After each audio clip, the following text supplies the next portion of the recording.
ওইভাবে নামাজ পড়ো যেই নামাজের মধ্যে আছে মনোযোগ, ওই নামাজ পড়ো যেই নামাজের মধ্যে আছে ভয়। তুমি নামাজটা পড়তে হবে এমন ভাবে বন্ধু, একজন নামাজে দাঁড়ালেন, বন্ধুরে আমার, নামাজে যখন তিনি দাঁড়ালেন, দাঁড়ানোর পরে তিনি বলতেছেন আমি নামাজটা এমন ভাবে পড়তে চাই। কিভাবে পড়ি? ওই আমি নামাজটা এমন ভাবে পড়ি, যখন আমি নামাজে দাঁড়াই আমার কাছে মনে হয় আমি ফুলচেরাতের পোলের উপর দাঁড়িয়েছি। একটু যদি নড়বড় হয় আমি জাহান্নামে নিক্ষিপ্ত হব। তার মানে হলো আমি এতটাই মনোযোগের সাথে নামাজ পড়েছি যেন আমার নামাজটা বিন্দু পরিমাণ কোনো আংশিকভাবে যেন অগ্রহণযোগ্য বলে আল্লাহর কাছে গৃহীত না হয়। তিনি বলতেছেন আমার কাছে মনে হয় রে এটা আমার জীবনের শেষ নামাজ।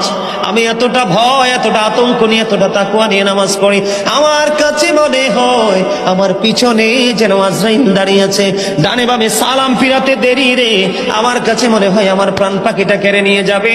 আমি যখন নামাজে দাঁড়াই আমার কাছে মনে হয় আমি যেন বাইতুল্লাহর সামনে দাঁড়িয়ে আছি।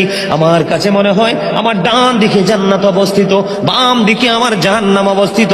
এমন তাকওয়া ভয় নিয়ে নামাজে দাঁড়াই, আর ওই নামাজের জন্যই রয়েছে বড় সফলতা।